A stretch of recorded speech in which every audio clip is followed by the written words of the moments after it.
What powers your phone, your laptop, and soon your car? Batteries. But not all batteries are created equal. From the 165-year-old technology still starting your car to the revolutionary solid-state cells hitting production in 2026. Today we're breaking down every type of battery technology. By the end, you'll know exactly why some cost 10 times more than others. Let's start at the very beginning with lead-acid batteries. This is the oldest rechargeable battery technology still in use today. A French physicist named Gaston Plante invented lead-acid batteries back in 1859. That's over 165 years ago. And the basic technology in your car's starter battery hasn't changed much since then. Here's how they work. Two lead plates sit in a bath of sulfuric acid. When you discharge the battery, both plates convert to lead sulfate while releasing electrons. Charging reverses the process. Think of it like a sponge that absorbs and releases energy through chemical reactions. The specs are modest by modern standards. Energy density is only 30 to 50 watt-hours per kilogram. For comparison, that's about 5 times worse than lithium batteries. But they're incredibly cheap at around $100 to $200 per kilowatt-hour. You'll find lead-acid batteries in car starters, backup power systems, golf carts, and solar storage. Anywhere cost matters more than weight. The downsides? They're heavy, really heavy. They can't be fully discharged without damage, and they contain toxic lead and acid. But with a 99% recycling rate, they're actually the most recycled consumer product in the world. Now let's talk about nickel-based batteries. This is where portable electronics really got their start. There are two main types here. Nickel-cadmium, called NiCd, came first in 1899. Nickel metal hydride, or NiMH, arrived in 1989 as an improved version. NiMH batteries are what powered the first Toyota Prius hybrids. They use nickel oxide for the positive electrode and a hydrogen-absorbing metal alloy for the negative side. The whole thing sits in a potassium hydroxide solution. The energy density is 60 to 120 watt-hours per kilogram. That's about double lead acid, but still half of lithium. A standard AA NiMH battery holds between 1,000 and 3,000 milliamp hours. The big advantage of NiMH over NiCd: no toxic cadmium and almost no memory effect. The memory effect was that annoying thing where batteries would only charge to the level you last used them. If you have rechargeable AA batteries at home, they're almost certainly NiMH. Brands like Eneloop can be recharged over 500 times.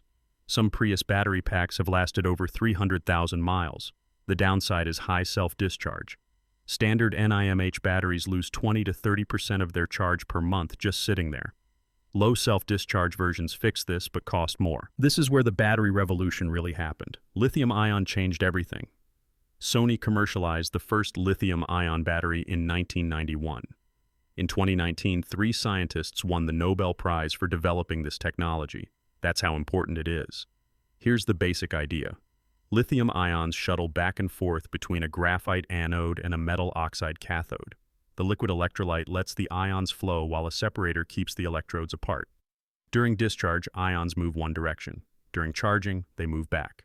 The numbers are impressive. Energy density ranges from 150 to 265 watt-hours per kilogram. That's 3 to 5 times better than lead acid.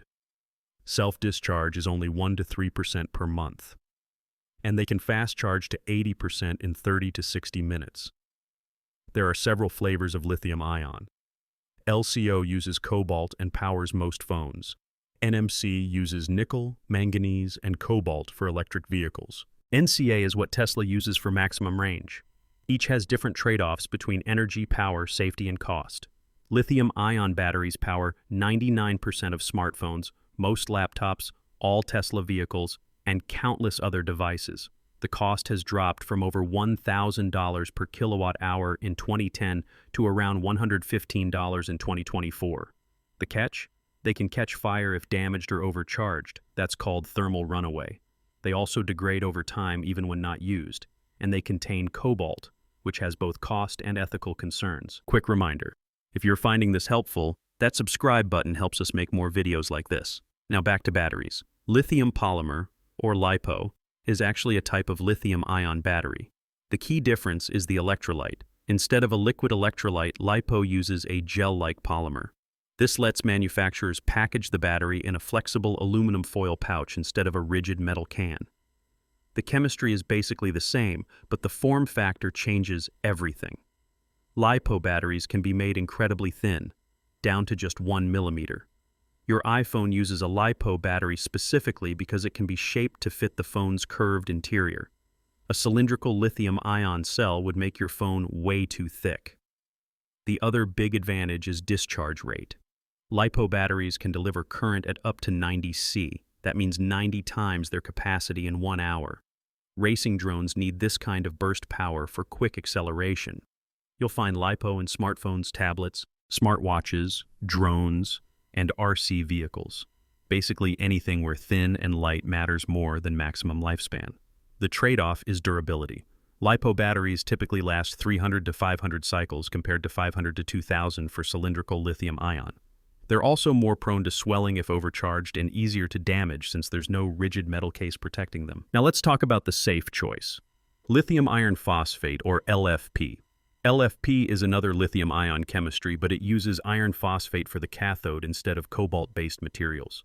This makes a huge difference in safety and lifespan. The structure is incredibly stable. LFP batteries won't thermally run away until around 270 degrees Celsius. Regular lithium-ion can start failing at 150 degrees. Some manufacturers have literally shot LFP batteries with rifles and hit them with blowtorches without causing fires. Cycle life is exceptional. LFP batteries can last 2,000 to 5,000 plus cycles. That's up to 5 times longer than standard lithium-ion. They can also be fully discharged without damage, which most lithium batteries can't handle. The downside is energy density. LFP only manages 90 to 160 watt-hours per kilogram. That's about 30% less than the best cobalt-based batteries, so your EV either needs a bigger, heavier battery pack or accepts less range. Tesla uses LFP in their standard range Model 3. BYD uses it in most of their vehicles. Home energy storage systems like the Tesla Powerwall also use LFP because the long lifespan matters more than maximum energy density.